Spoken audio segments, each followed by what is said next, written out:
Hello, everyone. Good morning, good afternoon, maybe good evening. Depends where are you.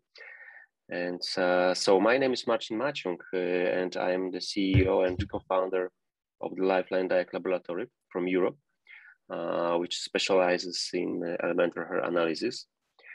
And I welcome all of our international partners to a training session about elemental hair analysis tests. Today's meeting is the result of our cooperation with the Indian Association of Functional Medicine. And thanks to this, we can discuss the idea of our test with our This meeting is being recorded from India. For this reason, one of the moderators, one of the hosts of today's meeting will be Dr. Anish Musa. Dr. Musa is a functional medicine practitioner certified by the Institute of Functional Medicine in the US. He did MBBS and MS from University Vadodara, Gujarat. He's also certified internationally in the field of ophthalmology, thyroid, and integrated medicine. He has more than 20 years of clinical experience, and he's keenly interested in research and reversal of chronic disease through the functional medicine approach. The second host is John Bumpus from Australia. He is a hair tissue mineral analysis practitioner and natural medicine practitioner that specializes in mineral balancing science and natural detoxification. And John will tell us about the details of the hair tests and the ways of its interpretation. He is a senior fellow of the Society of Natural Therapists and Researchers and founder of the Mineral Balancing Academy. Today's meeting has two parts. The first one, it will be a lecture about the test that will be reversed by John.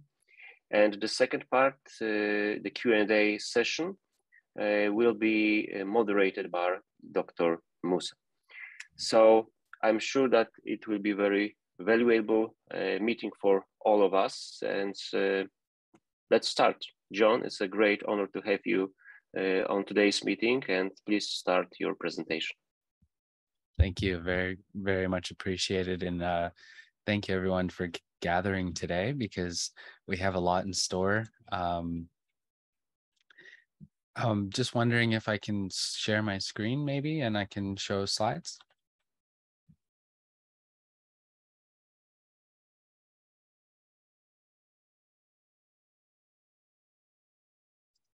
Thank you.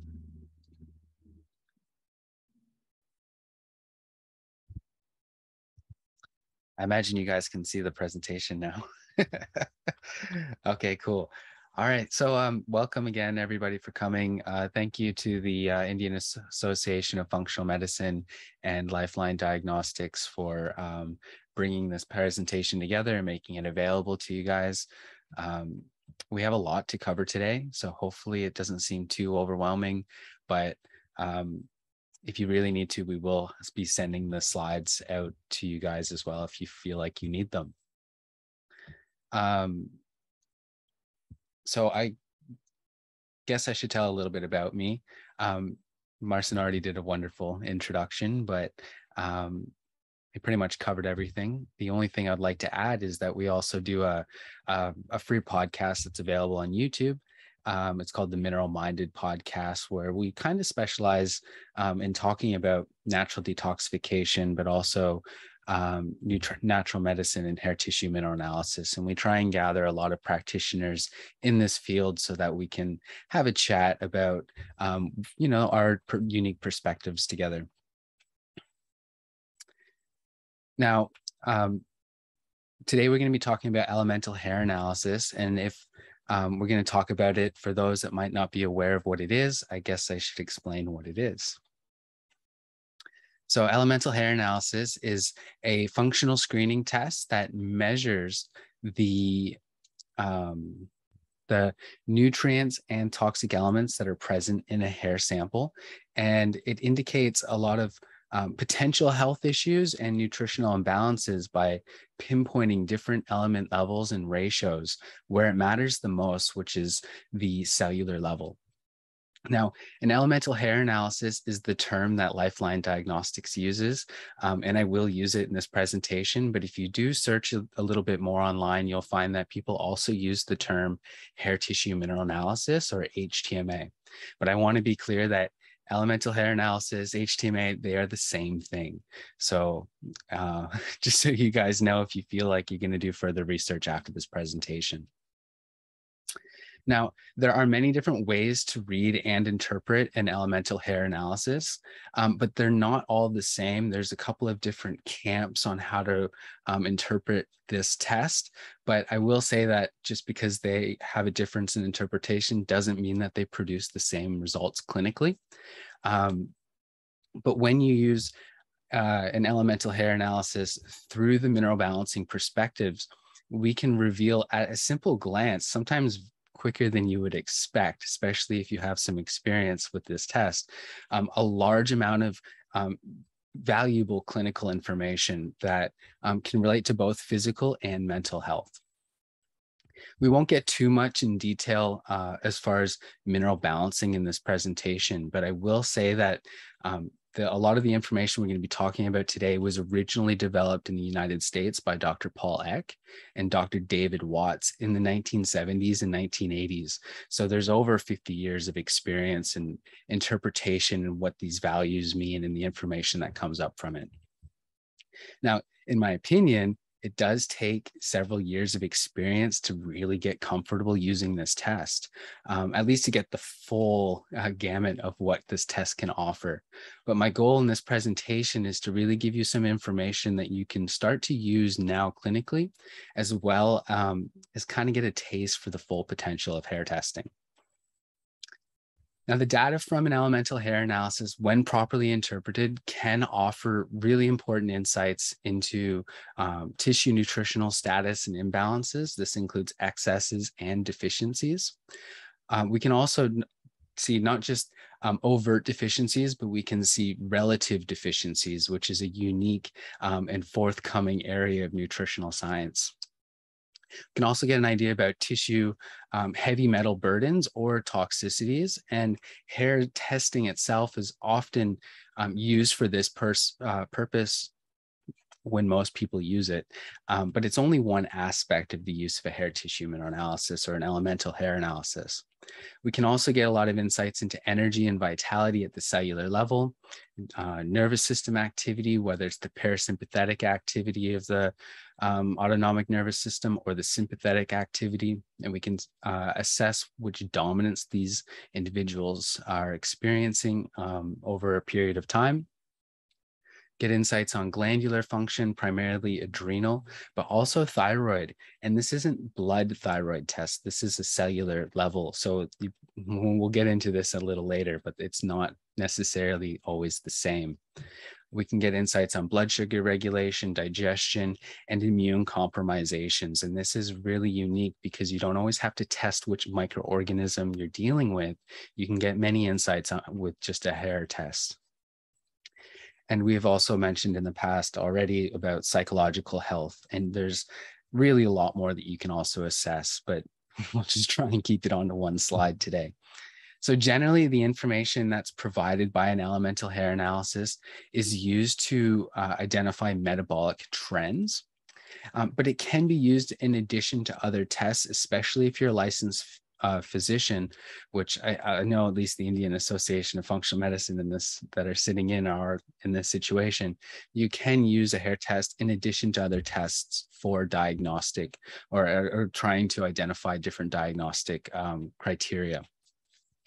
Now, it's not necessary to be a physician to use elemental hair analysis to help your clients. Mineral balancing practitioners, for example, oftentimes use an elemental hair analysis within the scope of what they've trained in, but they'll often use it to provide nutritional supplementation or lifestyle counseling, and also maybe other modalities such as chiropractic and stuff. They might integrate this testing as well in their practice. And with all this being said, when a mineral balancing practitioner does get faced with a situation that's a little bit more advanced or outside of their scope of practice, they usually refer that client to a licensed health professional. So it's very important for these licensed health professionals to have an understanding about what hair testing is, so we can be somewhat on the same page. Now, elemental hair analysis provides really important information on the state of health at the tissue level and even the cellular level. And this is unique information that's not normally found through other forms of testing like blood, urine, or saliva, this sort of thing. It includes some specific conditions that are somewhat difficult to evaluate otherwise as well. So as we've mentioned before, there's obviously the heavy metal burdens, but also like tissue copper status, because blood testing for copper is actually not that accurate, whether you're looking at serum copper or even ceruloplasmin. It's kind of not the best test. It's actually really poor testing copper status in the blood. We can also look at things like advanced aging or calcification and chronic fatigue and chronic exhaustion, which is becoming somewhat of an epidemic nowadays. And as I've already mentioned, the tissue thyroid status.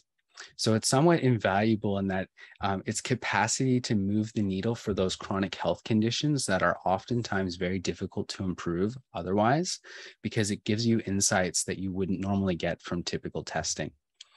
Now, as a screening test, elemental hair analysis has enough value kind of as a sole means of testing. So you can just use this as kind of like an introduction to testing with your clients, or as a sort of a test that becomes a gateway outwards to assess whether or not there's different areas that are needed for investigation. So if you did a hair test or an elemental hair analysis and you see that the thyroid ratio might indicate an imbalance, then it might help you pursue testing the thyroid at the blood levels and get a better understanding of what's going on so that you can put the puzzle pieces together. Now, since it's relatively inexpensive, an elemental hair analysis, when you look at other functional medicine testing, you'll also find that it can be very helpful for our patients and clients, because it can help them save money. And this drastically improves compliance when it comes to sticking with a practitioner or a medical doctor, because let's be honest, cost is a major factor, especially for people that have a lot of chronic health issues, because usually you're not the first person they've seen. And I know in my practice, I'm often like, maybe not the last, but they've gone through many practitioners before they get to me. And this does affect the client's ability to be able to comply to therapy. Another benefit of elemental hair analysis is that it does have a very quick turnaround. Now, once the lab receives the sample, it usually only takes a few days to get your results. And this is pretty cool, because I know, especially in Australia, oftentimes we have to send testing out to, at least for a lot of the, vogue functional medicine testing, to America. And it's very convenient that Lifeline Diagnostics, especially for me, is in Poland. Now, another benefit of elemental hair analysis is that you can also use it to monitor patient progress. And you do this by doing repeat testing. And we usually recommend that clients retest their hair every 3 to 4 months. And you can use this to track progress, but then also ensure that they're taking supplements that the body still needs, rather than just guessing what you need to use. So the question obviously comes, why would we want to really test elements or even metals in the first place? And if you've ever read a book on biology or anything about a cell, you would know that nutritional elements especially are essential for life. We just can't live without them. And they're involved in almost every single biochemical process, and they are also essential for cofactors for other nutrients like vitamins, proteins, carbohydrates, and fats. If something happens in the body, usually you need minerals as the raw materials to kind of get the function going. So yeah, elements are the raw materials that are required for both the structure of the human body and as well as the function. If the function of our cells is not working in a healthy manner, then it's worthwhile to test at the cellular level to see what imbalances might be occurring so that we can address these imbalances and shift body chemistry to improve the function of the whole body, right? Now, a common example that I like to use is comparing the body's raw materials to the raw materials of building a house. So if you do not have enough nails, screws, or even wood, you just can't finish building a house. And the same is true for the cellular function. Our body requires the raw materials, these nutritional elements, for both its structure and for its function. Now, there are 4 primary methods for testing elements. They all have advantages and disadvantages. So whole blood is the most recognized, it's the most used test for assessing nutritional elements, but it doesn't provide the whole picture. It provides a snapshot of the transportation of elements to and from storage areas of the body. So it's only showing movement. It's not showing the nutritional status as at the tissue level. It can also provide, blood at least, can provide a false indication of balance, especially when a disease is present. And this is because mineral levels are kept at a relatively constant level in the blood, even when pathology is present. And this is because the body has innate mechanisms, homeostatic mechanisms that buffer the blood to make sure that everything's within good balance so that you can stay alive. So this balance, though, is maintained at the expense of the tissues. So tissues are like a reservoir. And the hair, which we're testing, is also a tissue. So it does reflect that tissue status. Now, even if you're testing erythrocytes or red blood cells, this does indicate intracellular activity, but it's only limited to one cell type, the red blood cell. And it's not going to reflect, liver cells or heart cells or any other, neurological cells, for example.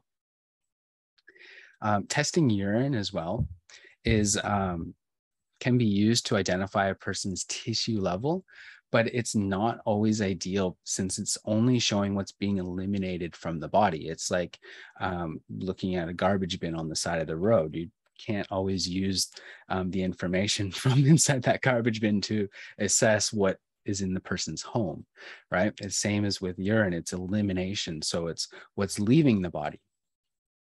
Now, it is true that to some degree you can do loading tests to assess somewhat nutritional status. This is things like, loading iodine or boron and then testing how much is eliminated so that you can assess, if the body's deficient, but this is somewhat controversial. Then, of course, there's hair testing. Now, hair is a good analysis. Hair analysis is a good indicator of metabolic processes that are occurring within the cell and also the intracellular storage of nutritional reserves. It also shows us a compilation of events that occurred over a period of time. So it's an average of metabolic activity. And to some degree, it is a minor excretory route. So it can indicate somewhat of what's being eliminated, but in general, it does reflect what's moving through the blood. And therefore, if it's in the blood, it's usually going to the tissues. So hair is beneficial for this reason. It also provides a long-term reading of what's going on. So it's more of an overview of what's going on in the tissue level, while blood tests and urine tests are more instantaneous readings of what's going on and what's being eliminated in the body. So hair is one of the most metabolically active tissues in the body, and it can provide a permanent record for metabolic activity since during its formation, it's exposed to the internal environment of the body including the blood, extracellular fluid, cerebrospinal fluid, and even the lymphatics. Now, as hair starts to make its way out, because it grows, it's not technically living, but it's growing out from the surface of the skin, the outer layers start to harden, and it locks in metabolic products that occurred during its formation. And those metabolic products are what are coming from the bloodstream. So since hair typically grows 1 centimeter each month, and a typical hair sample is usually 3 to 4 centimeters. It can be a little bit longer, but the 3 to 4 centimeter range is really good because it would show you an average of what's occurring over 3 to 4 months, and it would show you an average of that metabolic activity. Now, this makes it a really good indicator of recent intracellular activity and the storage over that time period. So elemental hair analysis is really a mineral biopsy, and hair is a really excellent tissue for this because it locks things in its keratin formation, and it can remain viable for many years. Maybe you've learned, Mozart had his hair tested to see what elements were in there, and other, like Ötzi, the Iceman, also had his hair tested to see what kind of elements the people would have been exposed to, 10,000 years ago, and that's how stable hair is as a tissue. Blood, not so much. You need special care to make sure that it maintains its quality. Now, collecting a hair sample is actually really simple. And one of the benefits is that it doesn't really require a lot of special training. And you can do it in the clinic. When your client comes in for an initial intake, you can cut the hair sample there with them, with their permission, obviously. And it's very simple to do. So it's not like you need to have certain certifications to do blood drawing, for example. It is also an important thing is that it's non-invasive, so it doesn't cause harm. And, we make this Hippocratic oath of, do no harm. So it's very much in tune with the Hippocratic Oath. Now, it's also important to follow the guidelines that are offered by Lifeline Diagnostics that come with your elemental hair analysis test kit to make sure that you do collect the sample properly. But once you get the hang of it, you'll find it's very simple to do. But the basics of it is that using hair from the head, the scalp, is the best as far as your nutritional status, in my opinion, at least. But the hair needs to be chemically untreated. So you don't want to have it permed or dyed or bleached. If the hair is chemically treated, I usually recommend that the clients wait, 6 to 8 weeks, just so that the new hair can grow in. And then you want to take a sample of that new virgin hair. And this is so that you can provide a sample to the lab that doesn't have any contaminants, because to get the most out of elemental hair analysis, you want to make sure that you have a good sample. Now, I have had clients, that still test their hair with dyes, or they use specific medicated shampoos. And sometimes it's just part of the process. You end up using it inevitably, but in general, you want to make sure you provide a nice clean sample. You also need to be mindful of different possible sources of external contamination that can affect the hair. And as I said, medicated shampoos is a very common contamination. Head and Shoulders, for example, this brand that people often wear for dandruff, for example, can skew zinc levels on a hair test. But to be honest, I haven't really seen that too much in my practice. The worst, contaminants are things like Selsun blue, because it's got selenium, and because hair, the keratin, the sulfur bonds in there are cysteine rich.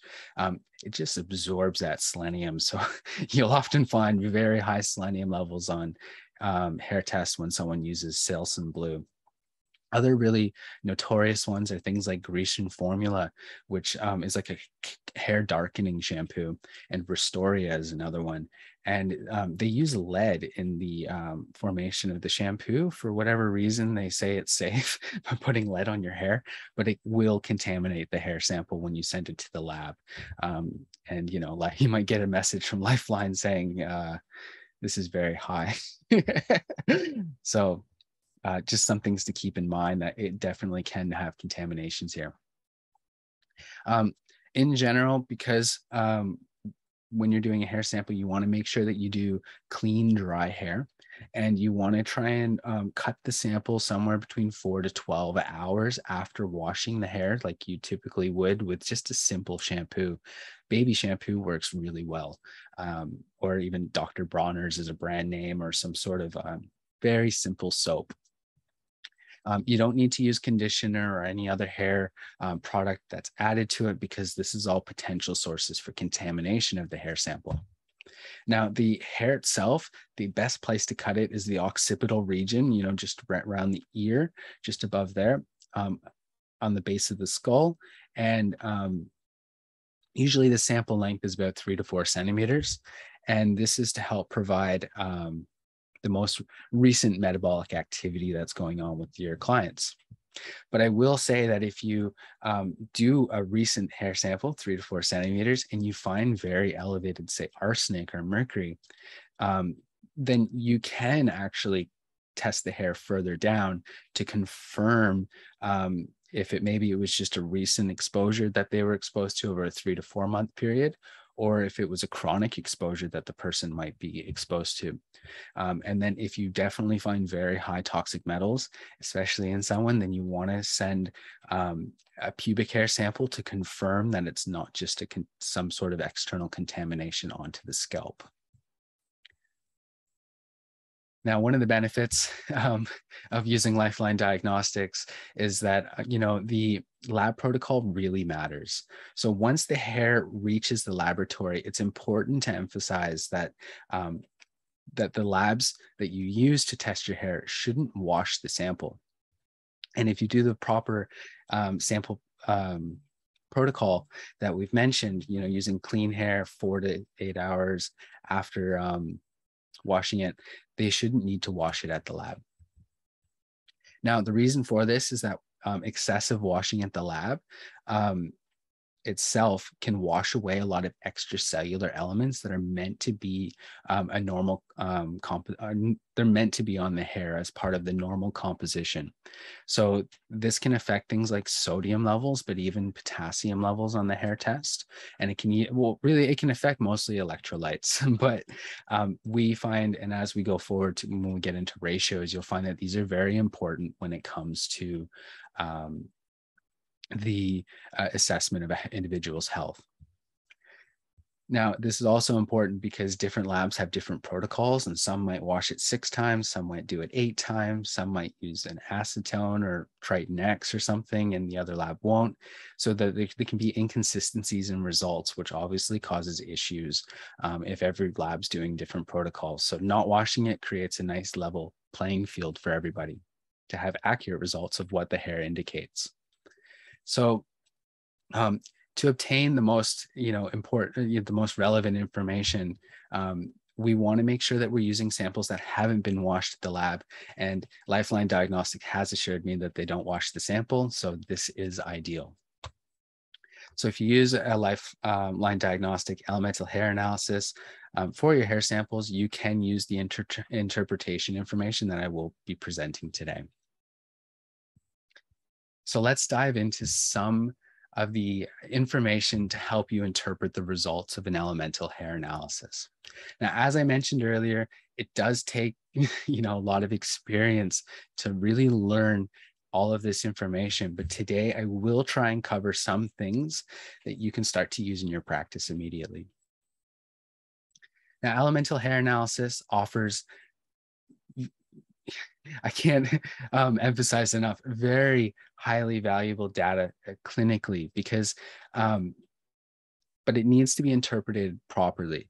If the interpretation of the hair analysis, it's not always taken at face value. You can't always just say, oh, something's high, therefore we need to avoid it, or something's low, therefore we need to supplement it. It doesn't work so much in that way.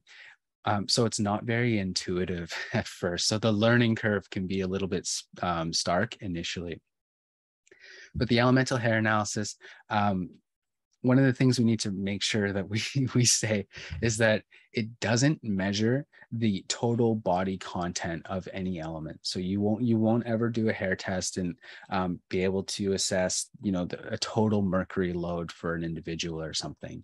And really, there's no test to do this unless you test the ash of a human, which usually it's a little late to do a nutritional program by that point.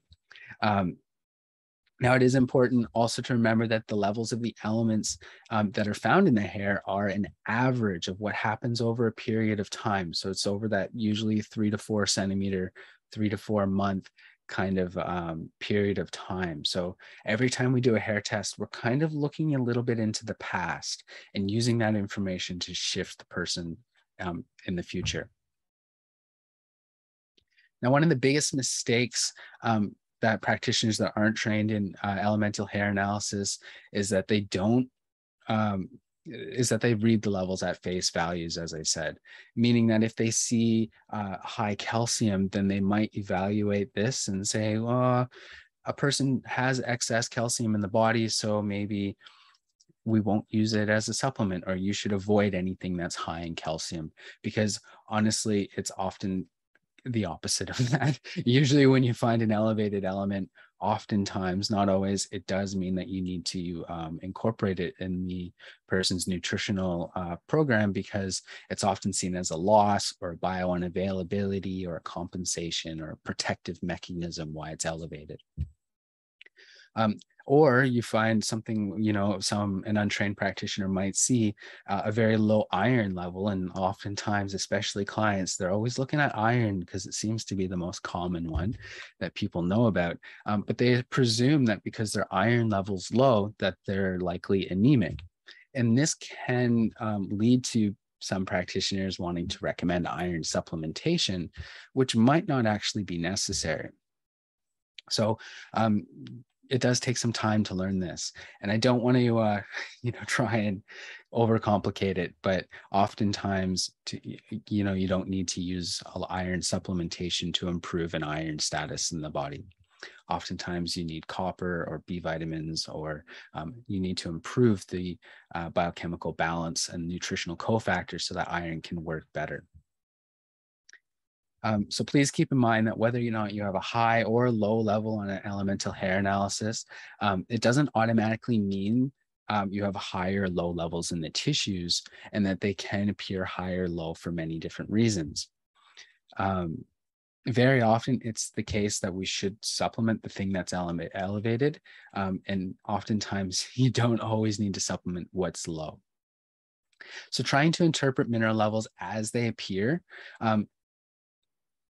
can kind of guide a clinical approach, but it's often inappropriate unless you're trained to do so, as it can lead to ineffective or possibly even harmful clinical results, because you might just keep loading someone up with iron and the iron level might not move, because that's not necessarily what iron indicates on a hair test. Now, I'm not saying this to discourage anyone from using an elemental hair analysis, but instead to educate you on how important it is to kind of get an understanding of the mineral data that we're reading about and what we're learning about, so that we can use this information to properly interpret a hair test, so that we can have it, the optimal experience with it in our clinic. So elements interact together in a dynamic and a complex system. And you can see in this image on the right here, it's very complex. And every time you supplement one mineral, it always has an effect on at least 2 other minerals. It can raise or lower another mineral. So you can see how complex it can get very quickly when it comes to just using isolated nutritional supplements like just selenium or just iron or something. Now, many practitioners approach hair test results by trying to supplement what's low and all this kind of stuff. But this is really a form of what's called replacement therapy. And it can be helpful, especially in the short period. But as far as like reaching the optimal results or reaping, the most from a nutritional program, usually it's very limited in its approach. We see really great results in our clients when they start to incorporate the mineral balancing science. Which we do simplify things a little bit, but we won't have time to go too much into it today because it'll just be too much information.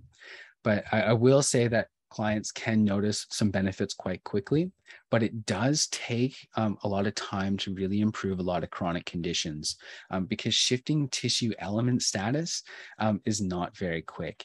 Just to raise selenium levels to say ideal, levels, for example, can take up to 9 months of taking it every single day.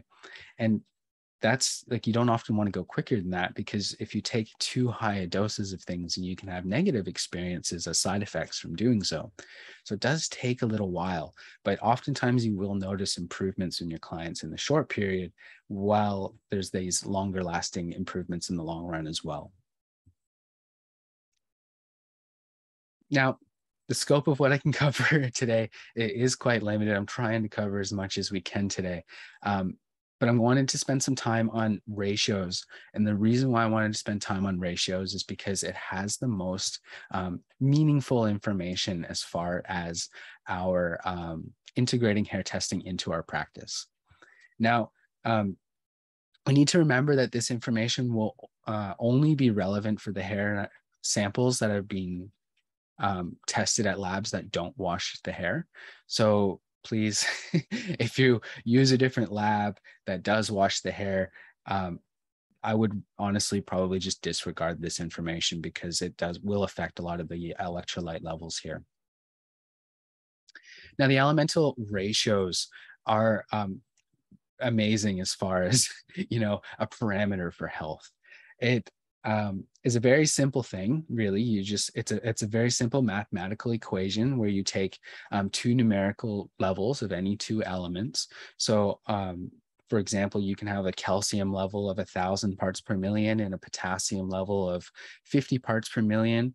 And if you divide these together, and you find a calcium to potassium ratio of 20. So it's very simple in its essence like that. Now, they're really important because in some ways they're more important than the mineral levels themselves, because they represent homeostasis of the body. They represent a homeostatic balance that the body is trying to keep over the period of the sample, so 3 to 4 months.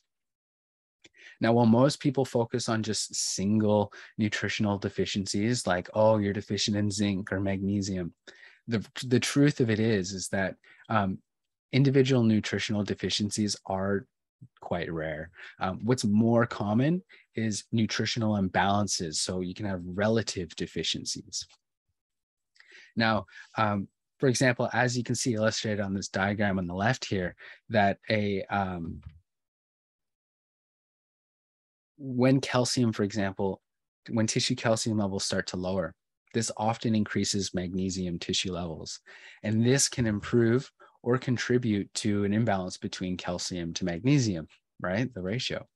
Magnesium is a very potent antagonist to sodium.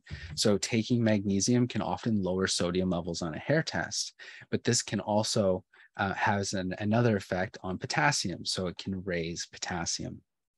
And this is just one example of lowering one mineral to raise another mineral. You can manipulate the levels of calcium, for example, to improve the levels of potassium or sodium, whatever one, with the same kind of information.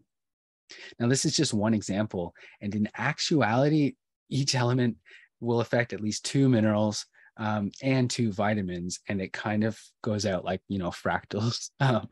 But it just gets too complex to get into everything in this presentation. But we can still say in general that any imbalance between nutrients within the body contributes to a host of health problems that are still not fully understood today and only just becoming recognized in the literature. So learning about mineral ratios is a really important step in the right direction. Now, Lifeline diagnostic tests for 29 different elements. And there are over 800 ratios possible because if you 29 times 29. Now, but having information from hundreds of ratios on a hair test does not mean more relevant information. So we're only going to talk about the 6 most significant ratios, the ones that have the most meaning in our practice. This is calcium to magnesium, calcium to potassium, calcium to phosphorus, sodium to potassium, sodium to magnesium, and zinc to copper. So remember when I said that, elemental hair analysis can provide so many insights into multiple areas of the body? Well, as you will see, the 6 main ratios that I've just mentioned are the main providers of this information. Now, on the second page of the Lifeline Elemental Hair Analysis report, you'll find that there's a table that includes significant element ratios. Now, I've added a column on the left here just to show a simplistic meaning of what these ratios indicate. But Lifeline offers you the range that they consider relevant to interpret the ratios. So the information on the right is just as is from Lifeline's hair test report. Now, in mineral balancing, we do use specific ideal levels and ratios, but I won't be going into all of this today. But for now, you can just use the norms that are found at the lab because these are still a really good starting point. The first ratio that I want to talk about is the NAK ratio. And this is commonly called the vitality ratio, but really it reflects adrenal hormone status. It shows us the electrical potential of cells, and this electrical potential is regulated by sodium and potassium levels, and these are 2 electrolytes. And it's to some degree related to the sodium pump mechanism of the cell in current scientific thinking. But this can be debated. Not everyone believes in the pump mechanism of the cell. Nonetheless, sodium, potassium, the balance is still very important. Now, sodium and potassium themselves are regulated by hormones in the body, aldosterone for sodium and cortisol for potassium. Now, this may not always reflect with another type of test, but on a hair test, we find this to be the case. Both of these hormones are adrenal hormones. So sodium to potassium ratio and even the levels reflect adrenal gland hormones. The NAK ratio is, in my opinion, the most important ratio on elemental hair analysis. So it's the element, if you could only focus on one to really improve, to substantially improve your client's health, it's this ratio. So sodium and potassium, as we said, are they reflect the glucocorticoids. They are 2 very synergistic elements. They're often found together in the body, and the balance between these 2 elements is very important. If these elements are imbalanced, it indicates important physiological disturbances of the cell. This is why it's a priority really to correct. Now, sodium is primarily an extracellular element, while potassium is normally an intracellular element. So the balance is kind of like this inside-outside dynamic here. Now, the sodium-potassium pump is found on most cell surfaces, and it's powered by adenosine triphosphate. And this pump moves sodium and potassium ions in opposite directions. In a single cycle of the pump, 3 sodium ions are extruded and 2 potassium ions are imported into the cell. Now, the adrenal glands direct the kidney's regulation of sodium and potassium levels, and often when one rises, so too does the other. So you'll find sodium and potassium levels often rise together. If the kidneys cannot regulate the NAK ratio, then there's an imbalance of these 2 elements. So when there's an imbalance in the sodium to potassium ratio, hormones, glucose, amino acids, medications even, it's not very easy for these things to get inside of the cell because this exchange is not working properly. Now, an imbalanced ratio the NAK ratio is often associated, therefore, with things like heart issues because of the electrolytic functions, kidney because the levels themselves are regulated there, and liver. It can provide information on liver, like liver inflammation, for example, and it can give us insights onto the immune system. Now, when the ratio is lower than 2, the person is generally in a state of exhaustion. But if, say, the levels themselves are also low, then the exhaustion will be even more extreme. So you find this really commonly in people that have burnout, or hypoadrenia, very low adrenal gland function. Now, if the sodium and potassium levels are high, and the ratio is low, we would say that this is a person that's experiencing a secondary acute stressor, which is increasing adrenal gland function. But because the NAK ratio is low, we would still say that they were already in a state of an exhaustion, but they had a secondary stressor. Now, when you have an elevated NAK ratio, and to me, this is over 6, I think it's quite normal to see it somewhere between 2 and 4, to be honest. So when it's higher than that, 5, 6, this generally indicates excessive inflammation. And this can be for many different causes. It's just very simple and open. It's just inflammation. The next ratio is calcium to magnesium ratio. And this ratio gives us a picture of the cell's ability to metabolize carbohydrates, whether it's, a high or a low, this ratio, if it's high or a low, it can indicate an imbalance. And it's not always clear enough to suggest, oh, it's just high or low blood sugar. It's simply just saying that there's an imbalance with the person's ability to metabolize carbohydrates. Now, calcium and magnesium are both necessary for keeping each other in a solution in their ionic state. So any imbalance between either or can cause some issues here. Calcium is primarily an extracellular element. Magnesium is that intracellular, and that's that inside-outside dynamic again here. Both calcium and magnesium are just entangled with each other, and often they share similarities in symptoms when one or the other is out of balance. Nowadays, it's a little more common to see people just using a lot of magnesium supplementation, but they often overlook that some of those symptoms, especially if they're not being relieved by magnesium, could be from a calcium imbalance. So calcium is required for the release of insulin from the pancreas, and magnesium inhibits this. It stops the secretion of insulin. So if you consider that insulin is, what a diabetic takes to lower their blood sugar level, calcium can therefore lower the blood sugar of a person. And magnesium is kind of like the stop switch.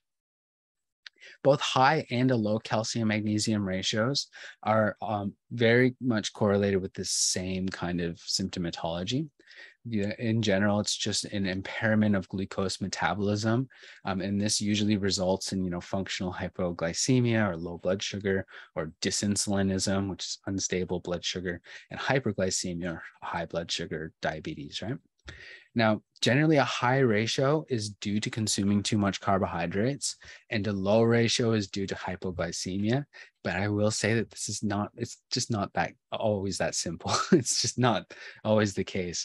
And you can have individuals with prediabetes, for example, with low ratios. So don't just take it at face value and the diagnostic means, but use it to help guide what's going on with your clients. In addition, a disturbance in the normal balance between calcium or magnesium can also result in muscle contraction or relaxation. So you can have, oftentimes with a higher or low ratio here, muscle spasms, right? Even arrhythmias of the heart because the heart's a muscle. Now, an elevated calcium to magnesium ratio is also very well correlated with the coronary artery calcium score. And this is just a bonus of, an elemental hair analysis, is because it can help guide us down the road, which could be potentially life-saving for our clients, if you know how to use that information, of course. Now, this is especially the case with calcium, because calcium at the tissue is correlated with tissue calcification. And so that's how we can get this information on the coronary artery calcium score. Let's spend some time on zinc to copper. Now, zinc and copper, this ratio is very difficult to limit to like a single meaning.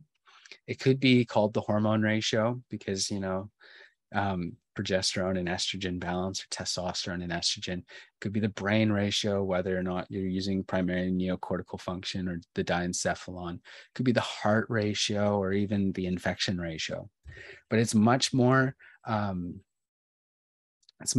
relevant, in my opinion, to use this ratio to evaluate copper and zinc status, more so than just the copper or zinc levels themselves.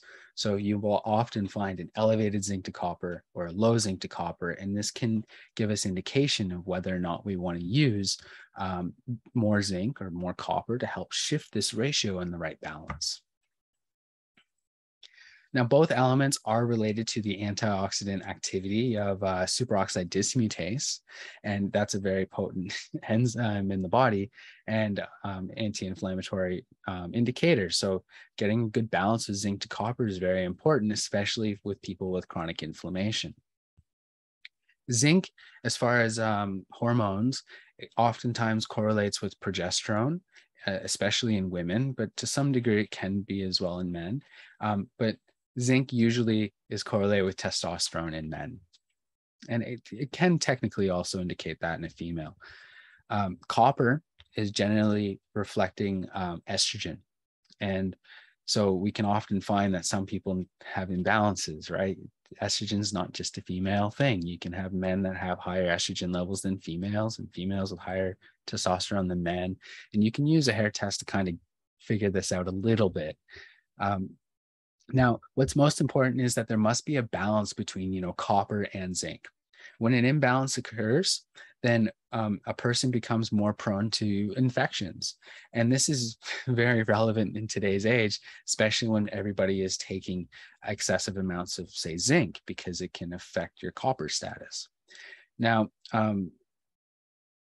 zinc is antiviral, while copper is, more so antibacterial and antifungal, but it does have some degree of antiviral. But generally speaking, zinc is antiviral, copper is antibacterial, antifungal. When this ratio is elevated, so a high zinc to copper ratio, it often indicates a need for antifungals or increased copper intake to help improve the status here, or at least protect the person's immune status to, these microbial growths. When the ratio is low, so we say, below 6.5, we often find that zinc is relatively low to copper. And this is common in individuals with a viral load, such as Epstein-Barr virus, but also others as well. It's also really common when it's a low ratio to find individuals that are estrogen dominant. And thus it could be very helpful to also consider this as far as using, say, DIM or indole 3-carbinol or sulforaphane or something to help, metabolize this excess estrogen a little bit better. The sodium to magnesium ratio on the hair test is the adrenal ratio. And we've already said that, sodium on a hair test is associated with aldosterone, an adrenal hormone, and this regulates sodium in the body. Now, the higher the sodium, we usually say the higher the aldosterone, at least at the tissue level. Now, sodium itself is a very volatile element, while magnesium is a relaxant. So the balance between sodium to magnesium are somewhat antagonistic. As one goes up, often the other goes down. So it's very common to find an imbalance between these, at least on this ratio here. It often won't reflect, perfectly blood or saliva tests because, the latter measure hormones or their metabolites in blood or saliva, but the hair test measures the cellular and tissue effect. So they usually don't correlate entirely, but you can find that they're, at least from what I've found, at least, Dutch tests can somewhat correlate to the hair test. So dried urine. Now, a high sodium to magnesium ratio, to me at least, is above 8. And this is indicative of hyperadrenia, so overactive adrenal gland function.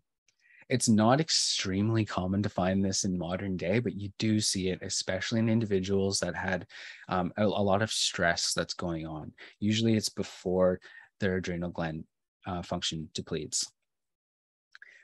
You'll also find an elevated sodium to magnesium ratio in those sodium sensitive, hypertensive individuals. And taking advantage of knowing that magnesium is very antagonistic to that might be, hey, maybe magnesium might be helpful for this client to lower sodium. A low ratio indicates hypoadrenia or low adrenal gland function. And it's commonly found in those with magnesium retention in the cells. Now, this doesn't always mean that they don't need magnesium, but it just means that their tissues are somewhat elevated. And you can find that these individuals usually still have things like hypoglycemia, since cortisol is important for balancing blood sugar. So when you have low adrenal function, usually you're going to have blood sugar imbalances. And this is very common to find that low ratio and someone that just needs to eat every 2 hours. Otherwise, they, have increased symptoms. Now, the adrenal glands supply the fuel to the cells for the cellular energy production, and it does this by raising blood sugar. So the cells can uptake this glucose and then use it to create adenosine triphosphate, right? Biochemical energy. So the adrenal function is very important as far as energy production. Now, the second last ratio here is calcium to phosphorus ratio. And this indicates the state of the autonomic nervous system. This reflects the different branches. And so calcium is more reflective of this parasympathetic branch of the autonomic nervous system, because calcium is somewhat relaxing and sedating and calming and numbing. But phosphorus usually reflects the activity of the sympathetic branch of the autonomic nervous system, because it's more fiery, right? It's more stimulating to the nervous system. A high calcium to phosphorus ratio is often due, at least in my experience, to inadequate intake of calcium in the diet, and this can lead to bone depletion. It's common for these individuals to have a pear-shaped body, so they're like bigger around the thighs, and these individuals often need more calcium and perhaps even more magnesium to help calm this excessive nervous system activity. So it helps kind of chill them out. It's the chill pills, right? And it does this when these individuals are often overstimulated, then you'll find that they have an excessive dorsal vagal complex dominance. So if you're into polyvagal theory, you'll know that there's an unhealthy parasympathetic dominance that can occur. And oftentimes they need something to calm them down because they're so stimulated and they get a little overactive. Now, a low calcium to phosphorus ratio is correlated with sympathetic dominance and an apple-shaped body, so they hold a lot more weight in their belly area. And you'll see individuals often like this in your practice. Now, phosphorus in a hair sample usually suggests protein and amino acid status, because that's usually where you find a lot of phosphorus in the diet. And inflammation burns up protein because it breaks things down. So a decline or an elevation in this ratio can really be affected when there's a lot of protein destruction. And you'll usually find an elevated ratio here, elevated calcium to phosphorus ratio. So this ratio can, when it's elevated especially, usually indicate inadequate protein intake, or even a vegetarian diet that's not really being utilized to its best ability, so that you might need to either work on improving protein digestion or even limiting anti-acid uses and things like this, because your body, it's indicating that the body's not breaking down this protein properly to rebuild the muscle in the body. You can also have serious infections that affect this ratio, or even more chronic health conditions, and it's usually just because these individuals are just run down. Now, the last ratio is the calcium to potassium ratio. This is the thyroid ratio. And this is one of the really important ratio as far as hair testing goes. So in mineral balancing, we identify calcium and potassium as two really important elements that regulate the thyroid gland function. So calcium somewhat slows down the creation of metabolic energy, while potassium speeds it up. So cellular calcium can desensitize like the cell membrane.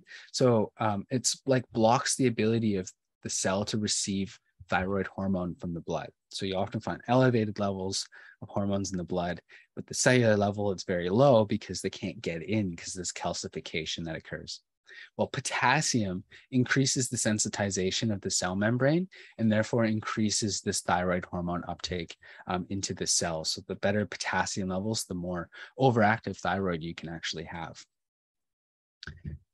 Now, for the thyroid gland to operate at its, maximum capacity and its healthy capacity, there has to be a balance between these two elements. Now, if a person has too much calcium compared to potassium in the tissues, they will have an underactive thyroid gland at the cellular level. And this is a calcium-potassium ratio greater than 6. Now, in contrast, if a person has too much potassium relative to calcium in their tissues, they would have a low calcium to potassium ratio. So it would be below 3 usually. And this indicates an overactive thyroid gland at the cellular level. Now, we all know thyroid affects many different systems in the body, like digestion or cardiovascular health, or the ability to metabolize fats, carbohydrates, proteins, and affects, body weight, heart rate, blood pressure, so many different things.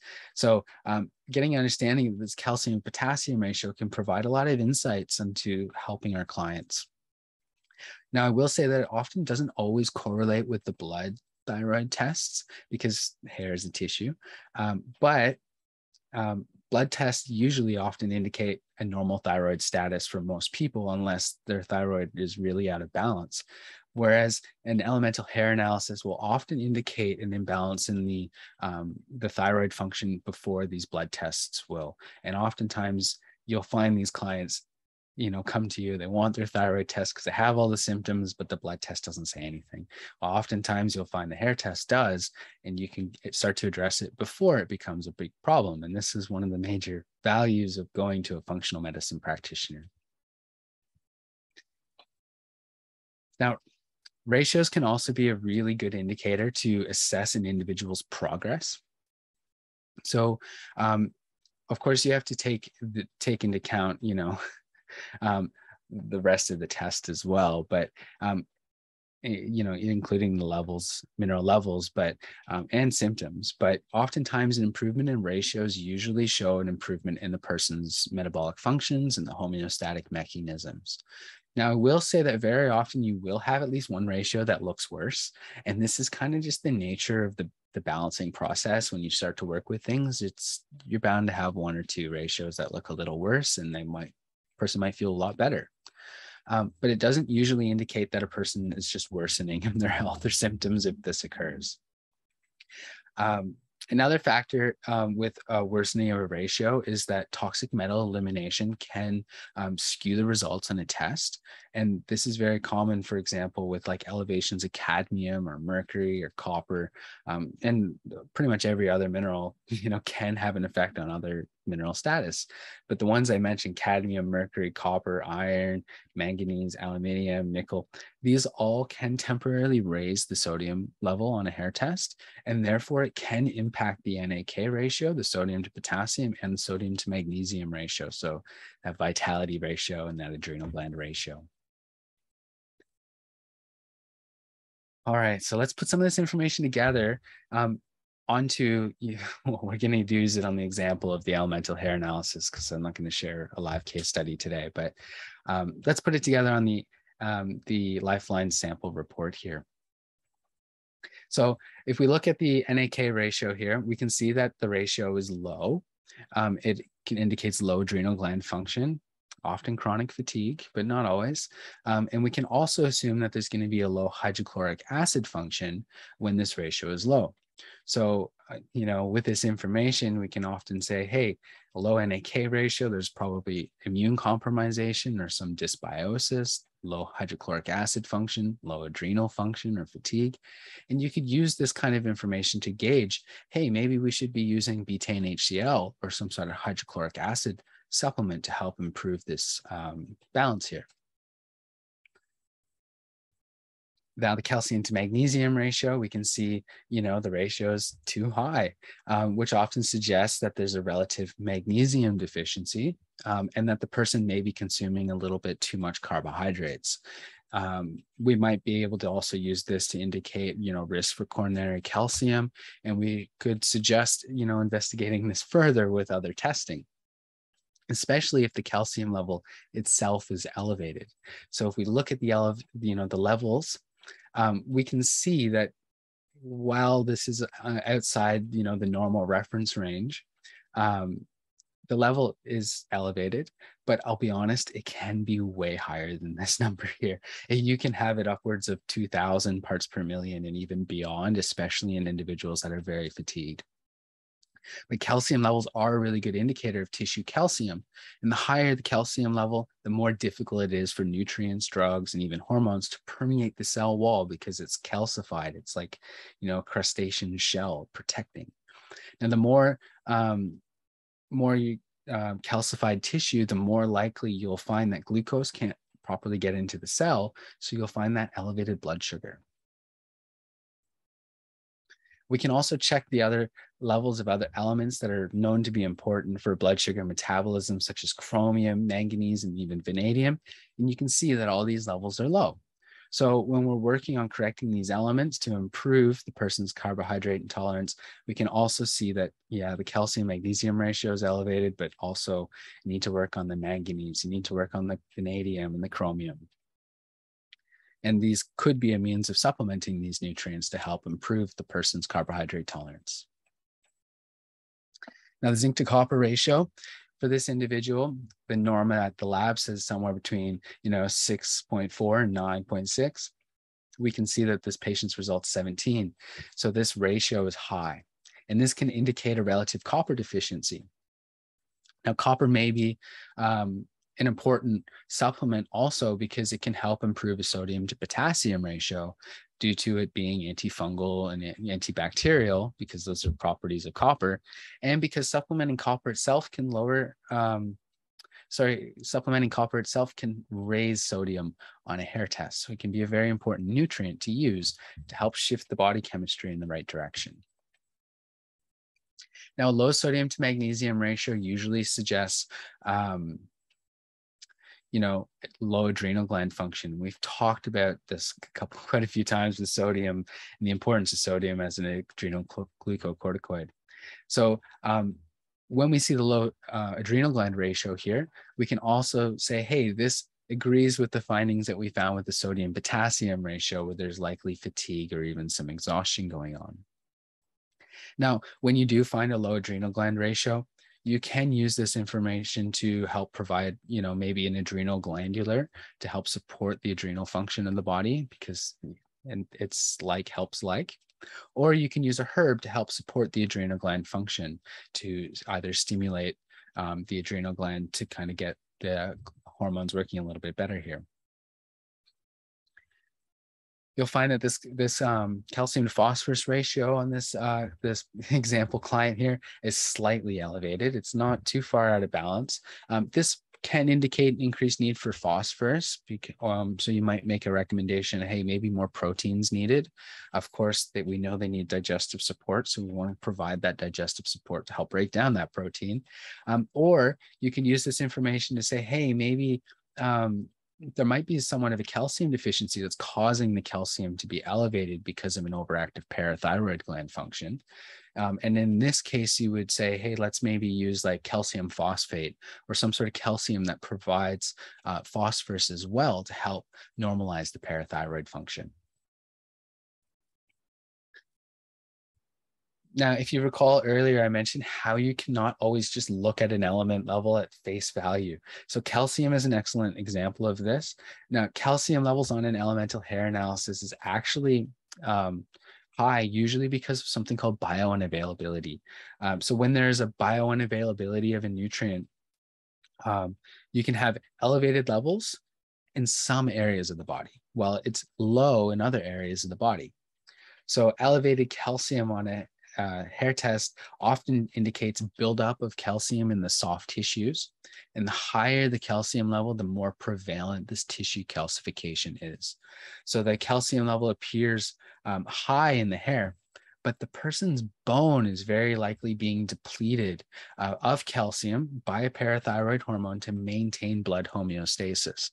And the higher the calcium level on a hair test, the more you need to supplement with it. So it's counterintuitive in this way. Or at least increase dietary calcium, at least up into the recommended daily allowance, which is usually at least 1,000 to 1,200 milligrams of calcium to stop this compensation that's occurring because of the parathyroid. Now, to improve the body's ability to utilize, calcium and make it more bioavailable, it's really important to also provide other nutrients than just calcium. Bone's made up of 44 minerals. It's not just calcium, but calcium is a major part of it. But we also want to provide nutrients like magnesium, sodium, and potassium. In some cases, vitamin K can also be very helpful, especially if a very elevated calcium, but it's not always needed in my experience. But it can be used. Sometimes it can lower the levels a little too good and cause low calcium status again on the hair test. B vitamins are also really important since one of the primary causes of tissue calcification is a cellular deficit of energy. So, providing the nutrients that the cells need to create energy can be very helpful for improving tissue calcification. Now, on this example here, we can also find that the calcium to potassium ratio is slightly high. And we can use this to identify the tendency for a low thyroid function, at least at the cellular level. And we might use this information to either provide some thyroid support or at least look at other elements which might affect the thyroid to see what's going on. So since we know, for example, that the thyroid is slightly underfunctioning on the hair test, we would look at things like iodine and selenium levels. And we can use this to assess whether or not these may be missing links for a healthy thyroid function. And we can see that iodine and selenium levels are both low, which correlates with the trend for hypothyroidism. And since you need iodine to make T4, thyroid hormone, and you need selenium for the essential function of converting T4 to the biologically more active, at least, thyroid hormone T3, then you can also see that there's other information that's suggesting, hey, there actually is a lower thyroid function here. And this might also encourage you to maybe do a blood test to see if it's also occurring on the blood, and then you can work with your client to whether you use medication or not, that's between you guys, but at least you can use a hair test to kind of guide what's going on here. All right, we've covered a lot already. I think we're still okay for time. 14 minutes, is that right? I think so. So we're going to go into the heavy metal detoxification and elemental hair analysis. So, so far I briefly introduced the most important ratios on an elemental hair analysis. Now let's spend the rest of this time together discussing one of the primary reasons that most practitioners use hair testing, and this is to assess heavy metals, detoxification or heavy metal status. At the end of this presentation, I will share with you some of my favorite approaches to detoxifying metals as well. Now, toxins and inflammation usually function, toxic metals and inflammation usually function as oxidant catalysts. So they produce oxidative stress from, free radicals in cell membranes, tissues, organs, this sort of thing. And as a result, it impairs cellular function, which has a whole host of effects. It can affect many different functions in the body. And this is by no means a comprehensive list. This is just a list that shows common indications of congestion, of detoxification pathways, and even to some degree a toxic element burden. Now, many toxins are fat soluble and affect us in one of three ways. There's toxologically, so if they affect our nerve and brain, so then they cause disorders. And since many toxic elements are damaging to this sort of tissues. Immunologically, so allergies, autoantibodies or Hashimoto's kind of states, altered abilities of our immune function. So we might not be able to protect our bodies enough from different infections like bacteria, viruses, and candida, parasites, worms, whatever. And it can also affect a healthy functioning of our cells. So you can also have rogue cells, right? Cancer kind of things come up as a result of toxic metal burdens. The other way that toxins can affect us is pathophysiologically. So they can impair kidney function or affect adrenal hormones or thyroid function, which then can have systemic effects in other areas of the body. Now, toxic elements are easier to detect in hair than in blood. And since they're not found in high concentrations in the blood, usually, unless you've just been exposed to like an acute exposure, then hair can be really meaningful for assessing toxic metal status over a period of time. Now, toxic metals, just like nutritional elements, are still subject to the homeostatic functions of the body. So, the body oftentimes, when it's exposed to these toxic elements, tries to move them to locations where they do the least amount of damage, at least in the short term. So toxic elements that can't be eliminated usually exit the blood and accumulate in tissues, including the hair, because the body doesn't want it in the blood because it'll affect the heart. So it'll put it in an area where it's not going to cause as much harm. Now, heavy metals showing up on a hair test can indicate either a recent or a past exposure, in which case the metals that were previously stocked in the tissues were recently excreted. So you can have you might have been working on your nutritional status and you might find increased toxic metals on a hair test because they're coming out of the tissues, moving through the blood. And then you might find elevations just from a detoxification protocol, but you can also find it because of past exposures and even recent exposures. So if you just got exposed to a lot of arsenic or aluminium or something, you'll find the elevations on the hair. Now, many initial hair tests, meaning a person's first hair test, often show very little or even no metal excretions as far as toxic metals. And this doesn't necessarily mean that there's no heavy metal burden in the tissues, but this is a common misconception. So when the toxic elements are too low, you should be suspicious.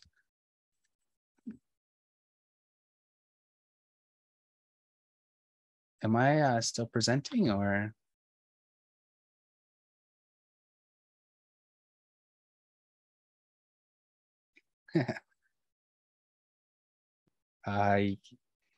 Yes, yes.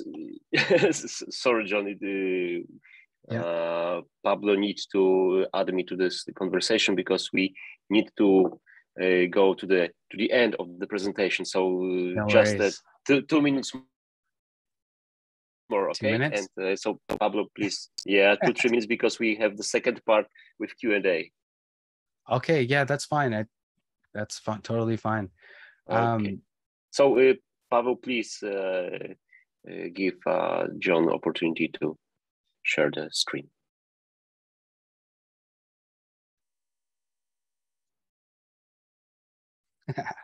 So we gotta fly by as quick as we can. That's okay.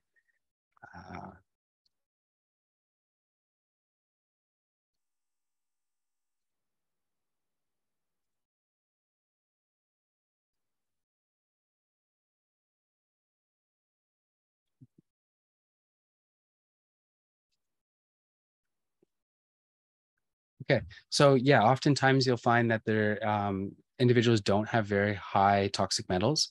And this is usually because they don't have the energy or they don't have the nutrients to really detoxify these things. So once you begin nutritional supplementation, you'll often find an increase in toxic metals on the next hair tests. And this is usually a good sign as long as you're not having recent exposures to more toxic metals. Now, oftentimes people do use chelation therapy, but this can have a lot of negative effects on the body. Like, if someone doesn't have open detoxification pathways, it can negatively affect the body or generally weaken them.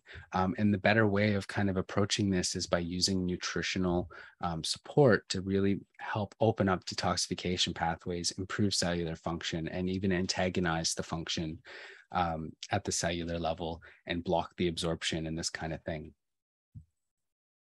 We use something called biological replacement of elements. And this is basically that the body prefers nutrients over toxic metals. So once you provide what the body needs, it'll let go of what it no longer needs.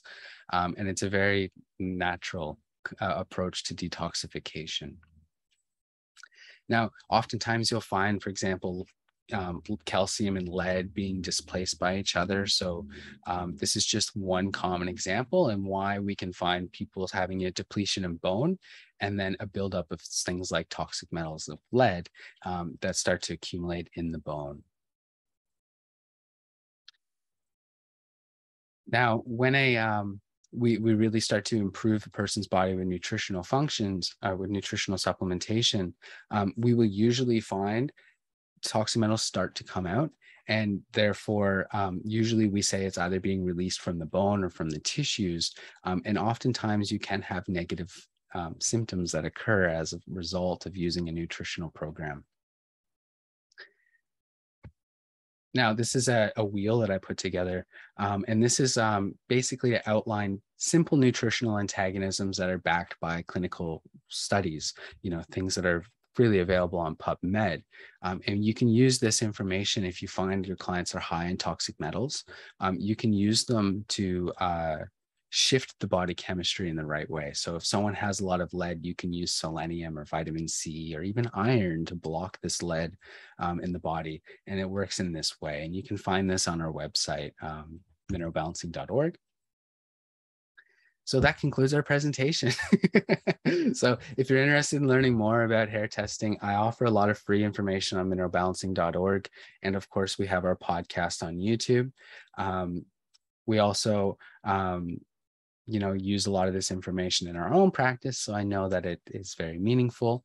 And I would like to thank everyone for watching us. And I'm happy to answer some questions if you guys have them.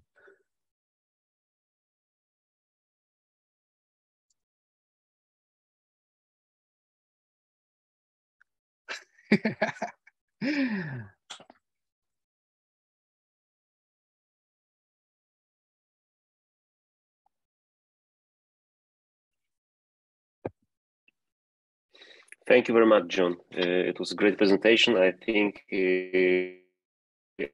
I'm sure it was the first step to get to know a little bit more about the hair tests.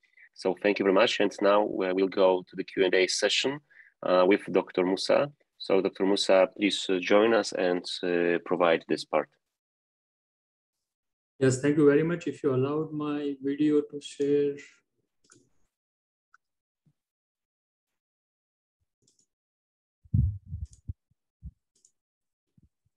Okay, thank you very much, John, for a presentation. It was a very interesting, scientific, and beautiful presentation about hair minerals and mineral toxicity as such. We have a few questions from the audience, and that question is, I would like to categorize questions. Some questions are how to collect the sample. Some questions are indications of hair mineral analysis testing, and certain questions are from clinical implementation or protocol, something like that.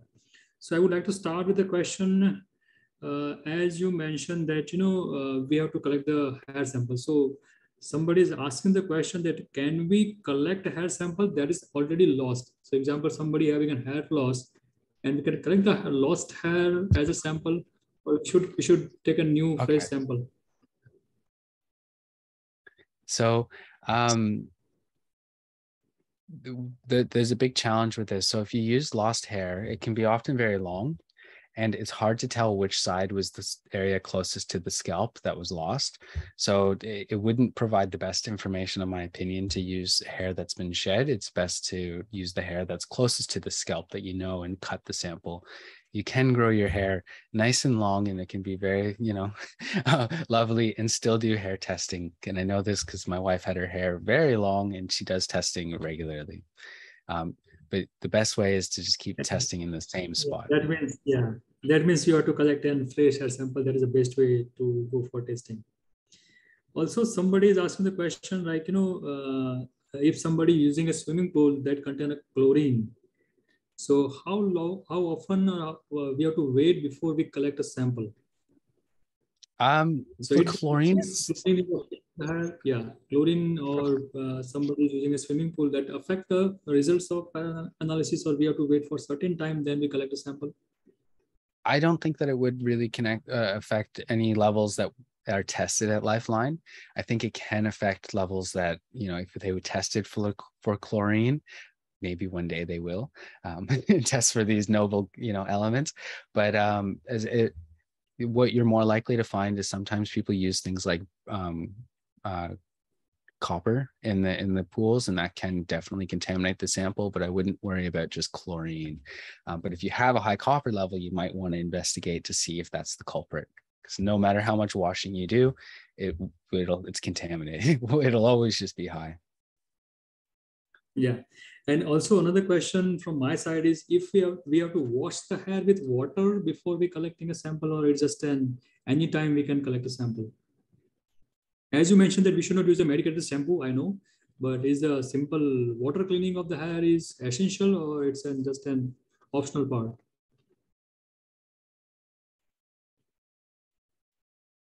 Your mic is mute.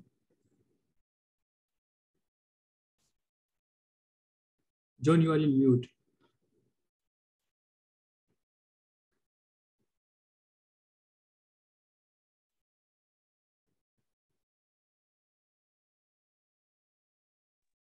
There we go.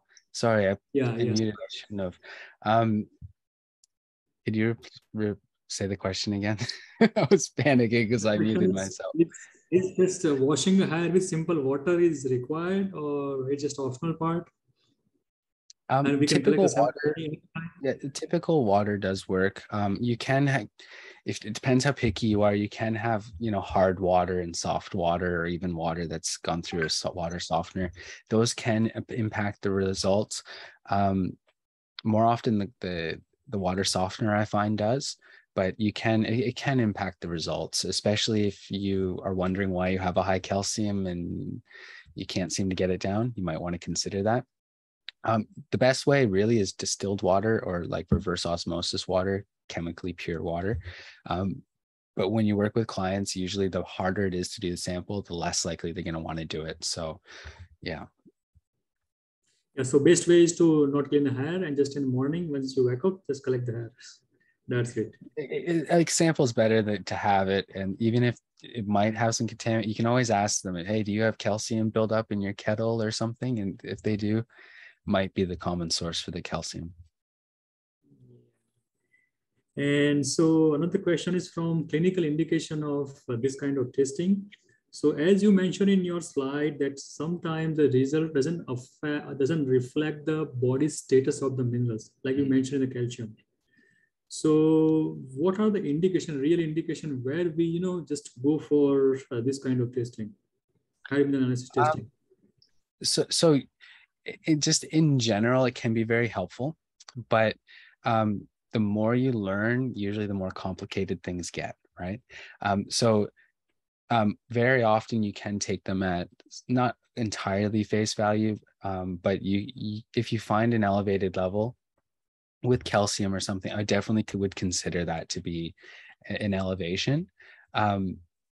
With things like potassium or magnesium, sometimes you need to do some questions to see if there's a reason why some of these elements might be appearing elevated because of a stressor, like sodium, for example, or a loss of potassium because of stress, or a loss of magnesium or zinc. They can be elevated and when the person actually needs some. So usually they're the stress-related elements. Magnesium, zinc, sodium, potassium are the most common ones that you would kind of want to question for the face value one. Yeah. But zinc, copper, zinc, sometimes it can be elevated because of stress. Copper, manganese, those things are usually you can take at face value. But thanks for asking that question. It's a good one. So, John, regarding your opinion, it is more of a nutrition that we should look at the hair minerals, or it's a more often heavy metals or toxicity that we should look at hair mineral tissue testing? It's best to look at the test as a whole, really, because Well, we're a yeah. whole human. But you can use information to get other information. So if you find an elevated mercury and then you wonder why a person has a low thyroid function, maybe there's a connection. And then conveniently, the body is very forgiving in that something that would help the thyroid would also help eliminate mercury, like copper or selenium or something, right? So, you know, if you're trying to get the most information, look at the ratios, and then even compare a nutrient level and a toxic metal together. So if you have a very low calcium to lead or something, that might be an indication, hey, there's a big lead issue. But, you know, usually you can just look at the ratios and get a lot of information. Yeah. So in my clinical experience, we see a lot of patients with a high calcium and also the high lead level. And they usually have hypertension. So we have seen many correlation between the clinical presentation like hypertension with high level of calcium, and also they are lead toxic. Do you find any correlation with hypertension and high calcium or lead level? Well, lead, I did mention in the presentation how lead can increase adrenal function and therefore can raise sodium levels and then cause some correlations there with the sodium. So I do, to be honest, it's very common to find any toxic metal really to stimulate the effect on the sodium level, especially because they can have stimulating effects like cadmium, all of this stuff. That's why people love cigarettes and coffee and whatnot. That's right. Nowadays, we are exposed to more often toxins in every diet, atmosphere, air pollution, water, and we are exposed to this kind of toxins. So really, this answers the question, and you are also mentioned beautifully about all the ratio, like, and you mentioned sodium, potassium, sodium, calcium, and all the ratio. They are clinically significant with some kind of functions of the body, like adrenal function, all the functions you had mentioned. Now, really question is when we find out any kind of toxic metal that is high. For example, let's say somebody is asking in a group that his son is having a high aluminum. So do you have any idea, how we should start treatment? Like, we have to give Yeah, any kind of detoxification approach or any kind of chelating agent, or first we should start and like in minerals, we have to balance the mineral and then we can touch the toxicity. Can you throw some right. light on Yeah. the clinical management of toxicity? So the first step's always trying to reduce exposure. That's the number one, obviously. But sometimes you can't. Aluminium, it's everywhere. Laptops are made out of it. Drink everything. They add it to water to make it sparkle better. So it's prevalent. So this is where nutrition becomes very important, because nutrients aren't just needed to help eliminate them from the body. They're also needed to block the absorption and block the function of them at the cellular level. So they're important for all the steps as far as toxic metals, how they work in the body. So the first thing is, regarding any heavy metal, look at increasing nutritional status in general. But then you will find that certain minerals or certain supplements have an affinity for certain toxic metals. Like zinc is very good for cadmium, or selenium and mercury, or selenium and arsenic, calcium and lead. But when it comes to aluminium is, like, to be honest, one of the easiest ones to eliminate. You're usually going to find it elevated because, as I said, it is everywhere. But the best thing to use in my experience is, calcium, dietary calcium blocks absorption, but boron, very cost effective, very simple to make, even as a supplement. You can use borax. Boron's very effective at getting aluminium out of the body, especially in neurological tissue. Yeah, that's very nice. So we can use in nutrition or other minerals to block the heavy metals and these things. And you had also, so all the audience, there is information in his website, so you can look at the mineral competition and all the other information if you are looking to further study, further read and learn about the metal toxicity. Mm-hmm. Thank you very much. And the last question I would like to address here is when you talk about the detoxification, do you think that we have to correct the digestive system or gut when we are thinking about the detoxifying any kind of minerals? Yeah, you know, I think everyone just says you have to heal the gut. That's what everyone says. No matter what it is, you work on the gut. It's a naturopathic principle to do that. The thing is it's not that simple just to say work on the gut, because you need minerals to help improve the function, but then you also need a good gut to digest the minerals. So it's kind of like two hands that are connected. So what we like to usually do is say, look, even if you have malabsorption issues or anything, provide the nutrients, give the body a chance at least. Don't just deprive them. If you need to work on gut, improving gut health, of course, address it with, you know, whatever you find works in your practice. There's many different perspectives on this. And as the gut health starts to improve, then the body will start to absorb these minerals a lot better. Now, some things like zinc are really important for hydrochloric acid production. And therefore, you need to provide the minerals. And I think that's a missing connection when it comes to improving gut health, is you do need nutrients for it to work. So I like to provide them. And sometimes, especially people with like really poor absorption, sometimes you have to provide more initially than you normally would, because you know they're only going to get 20% of it, right? Yeah, John, thank you very much. That answer all the questions, and thank you very much for joining Indian Association of Functional Medicine. So, Marcin, last question people are asking is how to get this test done in India. So, if you can share your number or information about that, that would be really helpful for all the audience. You know, they want to go for the testing. The best place, as far as I know, for India especially, is Lifeline Diagnostics. I know I've had issues in the past with people that live in India to do hair testing because they don't like to send the samples out of the country and stuff. So I would talk to Marcin. I think he would be the best person to get this. Of course, you can always reach out to us at mineralbalancing.org, but I think Lifeline is the place to go for this. Yes, I just wrote my email and WhatsApp number on the chat, so you can contact directly with me, and we'll give you all needed information about how to collect hair samples or what is the price, etc., etc. So just feel free to contact directly with us. And yes, so guys, thank you very much. It was a great honor to have all of you here on our meeting. Dr. Musa, thank you very much for helping in organize this webinar and be a host in Q&A session. John, thank you very much for your lecture, for your presentation. It was great knowledge for all of us. And I hope that we'll do it again in near future, because there's a lot of knowledge to tell people, and I think it was really it will be really helpful for all of us. So thank you very much. Thank you for your time, for be with us, and see you in our next meetings and webinars. Thank you very much. Thank you for having me. Thank you very much. Have a good day. Bye bye. Bye bye. Bye bye. Bye bye.